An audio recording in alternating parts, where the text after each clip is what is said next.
Oke. Nah, tadi kan ada juga disebutkan kita melihat dari kesiapan secara psikologis istri. Ya. Di beberapa artikel referensi yang saya baca gitu dokter, katanya perempuan itu pasca melahirkan akan berbeda rasanya kayak gitu. Maksudnya kayak mungkin kurang pelumas apa seperti apa, itu benar nggak sih anggapan kayak gitu?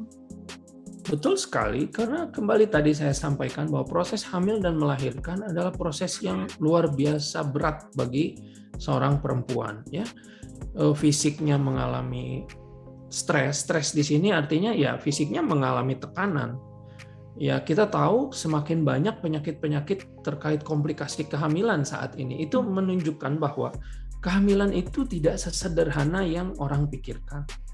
Ya, orang saat ini jadi punya kelainan jantung sejak hamil. Jadi ada preeklamsia, darah tinggi saat kehamilan. Ada yang mengalami gangguan pembuluh darah, ada yang mengalami bahkan hingga gangguan otak. Jadi kehamilan memang merupakan sebuah hal yang berat bagi seorang perempuan, ya, bahkan hingga dia melahirkan sekalipun. Jadi ya secara umum harus betul-betul diperhatikan keadaan terutama adalah si ibu yang baru melahirkan ini. Jadi mungkin selain psikologis tuh ada persiapan kayak tadi, itu benar ya, kayak misalnya pelumas khusus kayak gitu? Tentang pelumas sebetulnya memang betul aspek psikis akan mempengaruhi pelumasan. Ya, pelumas itu adalah sebuah tanda alami bahwa yang bersangkutan berespon baik terhadap adanya rangsangan seksual. Ya, kita tahu ada 3 aspek masalah seksual pada perempuan, terlepas dari dia itu sudah melahirkan ataupun belum. Sesuai dengan klasifikasi DSM-5, ya, tentang female sexual dysfunction, ada 3 aspek dalam masalah seksualitas perempuan. Yang pertama adalah aspek minat dan rangsang.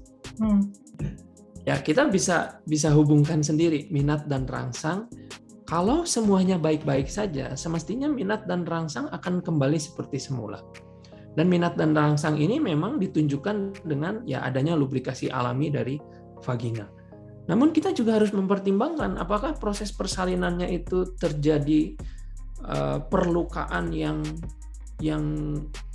yang hebat pada jalan lahirnya sehingga bisa saja mempengaruhi keutuhan dari struktur vagina, mempengaruhi struktur anatomis yang terlibat dalam proses lubrikasi.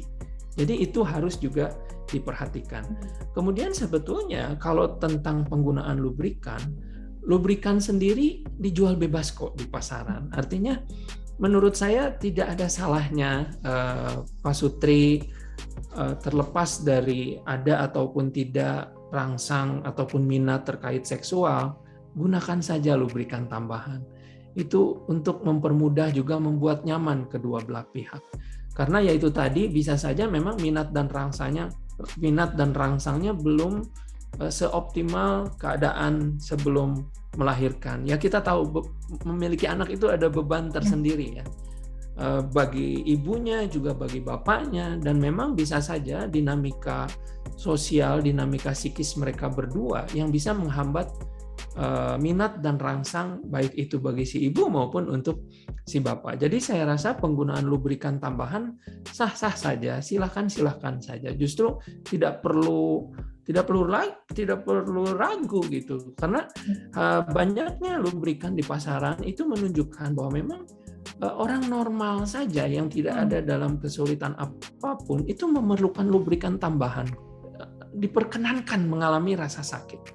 Ya, psikis itu sejauh apa sih? Ya sejauh minat dan rangsang. Tidak ada lagi yang bisa diperbuat. Ya, jadi kalau minat dan rangsangnya sudah normal, lubrikasi sudah normal, bahkan sudah menggunakan lubrikasi tambahan, masih muncul rasa sakit, itu tidak normal. Segera periksakan diri. Tidak semestinya seperti itu.